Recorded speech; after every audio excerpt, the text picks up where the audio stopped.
Buscando la verdad, iniciamos la jornada de entrevistas y debates, la opinión diversa y libre en la revista de Opinión Democracia, este lunes 14 de agosto del 2023. Estamos en la recta final del proceso electoral y es bueno evaluar. En primer lugar, quisiera consultarle, luego hablaremos del debate, desde la voz de la experiencia, ¿qué debe hacer el CNE en el caso del reemplazo del candidato presidencial Fernando Villavicencio, que fuera asesinado, y el movimiento político que auspicia la candidatura ha planteado formalmente su reemplazo, como dice artículo 112 de la Ley Electoral, Código de la Democracia, a Cristian Zurita? ¿Qué debe hacer? ¿Va a calificar? ¿Va a demorarse? ¿Va a abrir el proceso de apelación? ¿Qué va a pasar, doctor? ¿Qué debe pasar, doctor Medardo Leas? Muy buen día. Muy buenos días, reciban un cordial saludo todos los radioescuchas de esta muy prestigiosa radio. El proceso establecido en el artículo 112, cuando fallece una persona, del reemplazo, es un proceso especial, un proceso que no requiere todos los anteriores requisitos cuando una candidatura es presentada, es inscrita. El reemplazo solamente tiene que ser admitido en forma inmediata, dada la premura del tiempo, por considerarse un caso especial. Por eso la ley en forma muy clara dice que fallecido un candidato, inmediatamente será reemplazado por otro. Y el reemplazo significa la aceptación inmediata del Consejo Nacional Electoral. No hay ahí el procedimiento de impugnación, no puede negarse a menos que tenga una causal que sea pública y notoria. Debemos entender que el candidato tiene que cumplir con los requisitos básicos de edad, no encontrarse inhabilitado por otra causal que podamos conocer públicamente, pero tiene que ser inmediato. Y la propia ley dice que si el cambio se hace antes de la impresión de las papeletas, se podrá cambiar al candidato reemplazado y ponerlo en la papeleta. Pero si están impresas, se utilizarán las mismas papeletas y naturalmente la votación recibirá la persona que ha sido reemplazada. No hay otro requisito, porque mucha gente se pregunta si se puede impugnar, si se puede notificar a las otras partes, porque si hay un proceso de impugnación y aplicamos la ley, simplemente esa lista se quedaría sin candidato. Así que, como es un caso excepcional, tiene que aplicarse inmediatamente el reemplazo inscribiendo la candidatura de la persona que ha sido presentada por la organización política. Doctor Oleas, en derecho público se suele decir que se aplica lo que está escrito, y en el 112 en ningún momento dice que habrá previa calificación y todo el proceso de impugnación, que sí lo dice normalmente para una candidatura. Por tanto, aquí no puede darse las vueltas el CNE buscando resquicios para dilatar en una carrera contra el tiempo, porque el próximo domingo serán las elecciones. Así es, yo aspiraba incluso que se le permita ya participar en el debate a la persona que reemplaza a Fernando Villavicencio, pero vimos que no, a pesar de que el reemplazo fue presentado en la mañana. Entonces son hechos inéditos que no admite ninguna dilación, no admite ninguna interpretación, es un proceso excepcional, único, donde la ley solo dice será reemplazado y nada más. El reemplazo significa la presentación y la aceptación inmediata. No hay norma que les obligue a utilizar el procedimiento normal para la calificación e inscripción de una candidatura, porque les repito, aquí no estamos dentro de la etapa de presentación de candidaturas, sino ante un hecho inédito que obliga al reemplazo inmediato del candidato fallecido.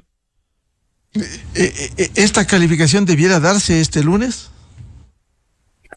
Debería haberse dado el día de ayer para no quitarle el derecho a que el señor Cristian Zurita participe en el debate, pero no lo hicieron. Debería ahora hacerse en forma inmediata esta mañana para que por lo menos pueda el candidato ser presentado oficialmente ante la comunidad ecuatoriana y utilizar los pocos días que quedan para hacer la promoción electoral con el nuevo candidato que reemplaza al fallecido. En la práctica 4 días, porque este jueves a la medianoche se cierra la campaña. Así es, 4 días, pero por lo menos en los 4 días los ciudadanos tendrán que conocer quién es la persona que reemplaza a Fernando Villavicencio. Tienen que conocer que esta persona se llama Cristian Zurita y que está habilitado para participar y terciar en estas elecciones, ejerciendo el derecho que está en la ley. Bien, esperamos que ese pronunciamiento llegue de manera urgente en el CNE, estaremos pendientes. Lo otro, ¿cómo vio el doctor Medardo Leas el debate? ¿Cree usted que contribuyó al esclarecimiento de los temas con la presentación de los 7 aspirantes a la presidencia? Siempre he sido muy crítico de esta forma muy inusual de hacer un debate que de debate no tiene nada.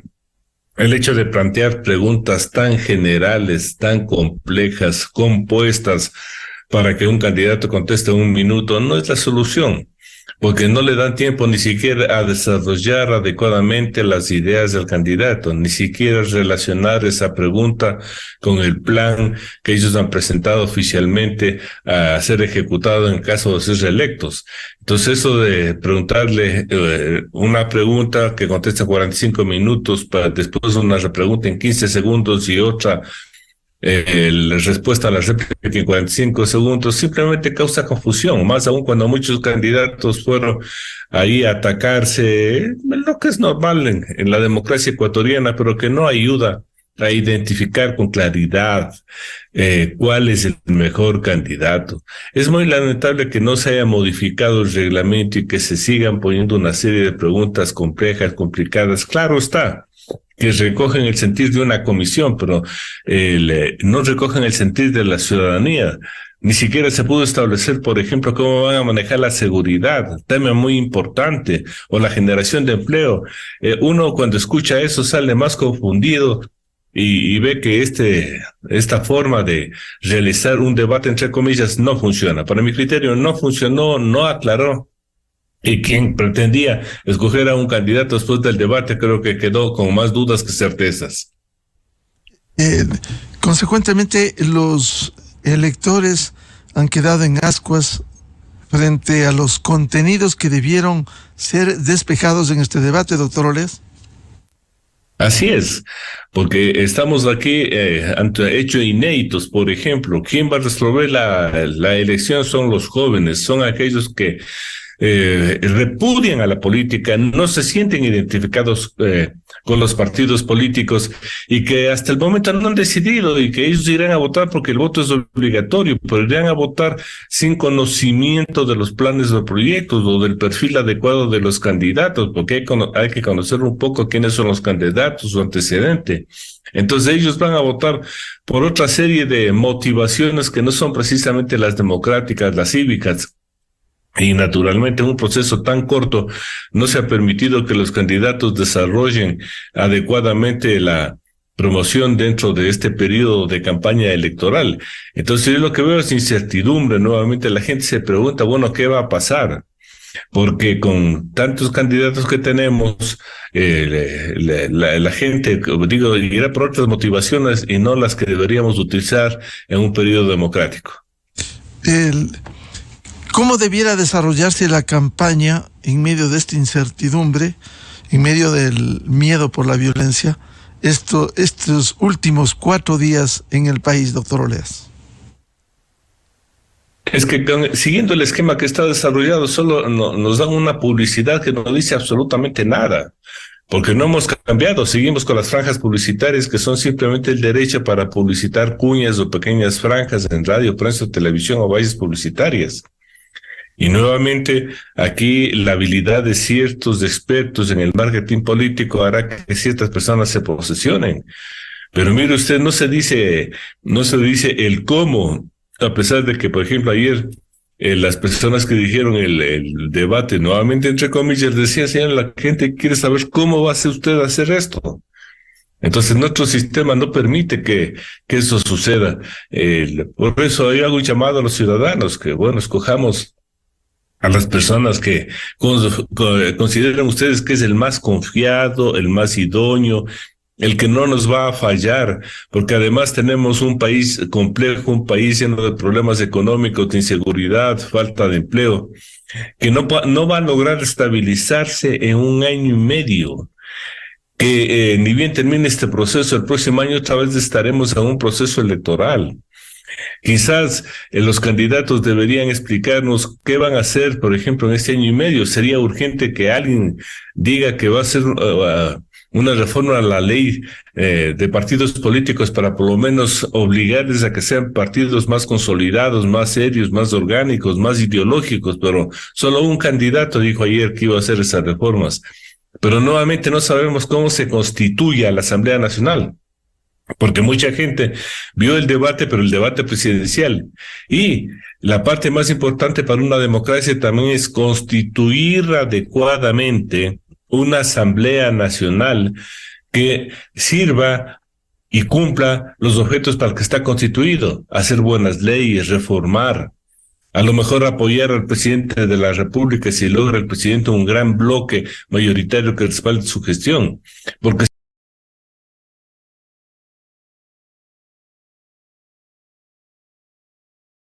Porque si vamos a tener una mayoría de partidos que solo busquen ir a una oposición ciega y que pretendan en definitiva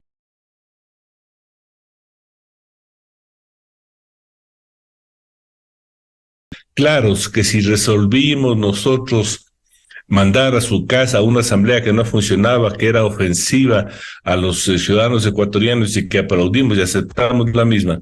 Ahora es nuestra responsabilidad constituir adecuadamente una nueva Asamblea Nacional y que se sepa bien por quién votar. Porque, ojo, si desperdiciamos el voto, el país volverá y será caótico. Solo pido que tomen en consideración que ante los ojos de la comunidad internacional el Ecuador es mal visto. Los puntos de riesgo del país demuestran eso. Nosotros estamos como un país de alto riesgo. Entonces corresponde a los ecuatorianos ser muy claros, objetivos, coherentes, pensar en el Ecuador y no solamente en sus gustos o disgustos, que es como se elige aquí en el Ecuador. ¿Usted cree que se mantiene la incertidumbre frente al panorama electoral al no haber contribuido este debate como para dejar para el último la decisión del sufragio este domingo? Sí, porque mucha gente dice, bueno, ¿por qué vas a votar? Bueno, para el más opcionado, porque aquí prácticamente el país está con el correísmo, que tiene un voto duro del 20%, y el anticorreísmo, que es del 80%, dividido en 7 candidatos.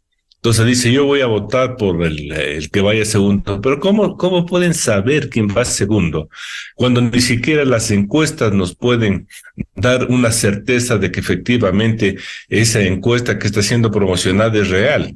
Porque una encuesta no funciona cuando los índices de abstencionismo son tan altos, superan el 40%. Técnicamente es imposible identificar cuáles son los candidatos que están gozando de la preferencia de los ecuatorianos. Entonces, no sirvió ayer el famoso debate, y nuevamente esta semana nos obligará a los ecuatorianos, confiar en alguno de los 3 candidatos que más o menos consideramos que serían los más adecuados, pero eso requiere un ejercicio. Requiere que el ciudadano por lo menos escuche, vea, analice los programas de radio como los que tiene Radio Democracia, que son orientadores, que dan un camino a seguir. No el nombre del candidato, pero sí el camino a seguir si queremos fortalecer la democracia, si queremos en definitiva acabar con un pasado que nos ha dado muchos problemas, muchos conflictos, que ha acabado con la institucionalidad. Yo creo que las cosas a futuro tienen que cambiar solamente con la motivación y la aplicación del civismo, del amor al Ecuador que debemos tener todos, especialmente los jóvenes que, repito, no quieren comprometerse con un sistema con el cual no se sienten identificados. Cierto es que no se sienten identificados porque les ha fallado, pero es peor votar nulo. Es peor votar en blanco, porque eso simplemente, esa votación ayuda a que las candidaturas consolidadas se beneficien, porque esa votación perjudica a los candidatos que no han recibido la votación positiva, es decir, el voto válido. Entonces, todas estas cosas tienen que ser analizadas de manera coherente, patriótica, porque no nos queda otro camino. Pensemos en el futuro del Ecuador, un futuro que no puede ser compuesto en 1 año y medio y que después naturalmente iniciaremos otro proceso de elección para los próximos 4 años. Entonces, si elegimos bien ahora a una persona prudente, a una persona que tenga el perfil para manejar un gobierno que no sea manipulado, que no represente a los intereses fácticos de este país, entonces ya habremos logrado algo. Doctor Oleas, ¿no teme que en el pronunciamiento popular a expresarse en las urnas haya un castigo a la violencia y a los violentos que se han demostrado abiertamente, especialmente verbal, frente al hecho ocurrido la semana anterior, el asesinato vil de Fernando Villavicencio? Bueno, quizás hay un castigo, porque aquí estamos ante un peligro latente. La narcopolítica ha sido violenta con los ciudadanos ecuatorianos. El hecho de haber perdido el control, por ejemplo, solo en las cárceles y que los delincuentes estén gobernando desde las cárceles, repartiéndose provincias y aterrorizando al país, es un mal ejemplo. Y naturalmente nosotros tenemos que castigar a las personas que están vinculadas con esas organizaciones, porque la narco, o sea, las personas que están vinculados al narco y que están ingresando a la política, pueden convertir al Ecuador en un narcoestado. Y si convertimos en un narcoestado, ahí sí la cosa es peligrosísima, porque un presidente que esté vinculado a los narcos va a buscar mecanismos para reprimir a la ciudadanía, no para administrar un país y dar tranquilidad, bienestar, estabilidad, trabajo. Habrá represión, habrá cárcel, habrá todas las instituciones, acabarán con la justicia. Entonces eso no podemos permitir. Ya sabemos que la narcopolítica ingresó al Ecuador y sabemos los efectos nefastos. Solamente vean lo que es Venezuela, es un narcoestado.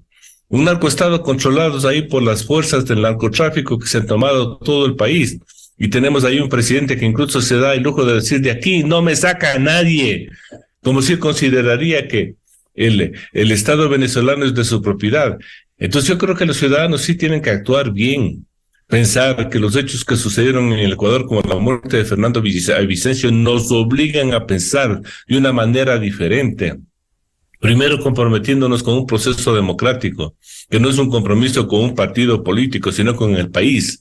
Y segundo, votando adecuadamente, porque si no castigamos a estos grupos que se han identificado claramente con la violencia, que se han identificado con la corrupción y que ahora trabajan de mano del narcotráfico, no habremos conseguido nada. Pero si los ciudadanos no dan un voto positivo, no habrán valorado lo que es vivir en paz, en libertad, en democracia. Porque lo que hay que tomar ahora es mano dura contra estos delincuentes que piensan que el Ecuador es tierra de nadie. No es tierra de nadie. Todavía tenemos cierta institucionalidad que está funcionando.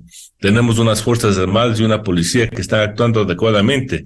Entonces, lo demás es que habrá que ir cambiando, como nos hace falta tener una justicia más independiente, para que no vengan después, como dice públicamente uno de estos malos sujetos, que va a venir y ahí sí la venganza será contundente. Así nos anuncian pública, abierta y directamente, pero esas cosas no lo podemos permitir.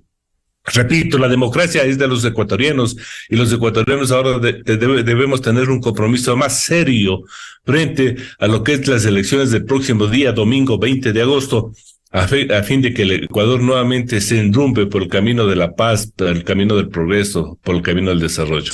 Y las garantías que debiera ofrecer el máximo organismo electoral, ¿cómo debiera plasmarse? Uno recorre Quito, Pichincha, el país, y encuentra, por ejemplo, vallas enormes en donde libremente quienes están proscriptos por ley, para participar en política y peor en campaña, simplemente allí están expuestas como si aquí fuese tierra de nadie, doctor Oleas. Así es, porque no hubo control electoral. Nadie ha conocido cuál es la fuente que le está financiando toda esta millonaria campaña electoral por la negativa irresponsable del Consejo Nacional Electoral. y saben que es prohibido, no hay que decirlo con nombres y apellidos que el señor Correa se promocione con sus candidatos y pongan su imagen. Eso es prohibido. Debieron haber bajado esas vallas publicitarias y no lo hacen. ¿Por qué? Porque están comprometidos en el Consejo Nacional Electoral, porque ellos piensan que al tener un respaldo de estos grupos que les tienen en el Consejo Nacional Electoral, ellos naturalmente no deben controlar nada. Pero es tan grotesca la forma como se hace política, que yo espero que eso sirva de ejemplo precisamente para no votar por ellos, porque a la larga quien no respeta la ley no merece nuestro apoyo. El primer concepto que se tiene que tener en democracia es que no debemos votar por aquellos que violan la ley y se burlan de la ley, que utilizan precisamente las instituciones que controlan para beneficiarse. Eso es inadmisible. La tolerancia ciudadana tiene que ser cero contra los que violan la ley, contra aquellos que no justifican el origen y la fuente de sus recursos que financian sus campañas millonarias. Porque no es lógico saber y conocer que se hacen inversiones multimillonarias y después no se quiere rendir cuentas.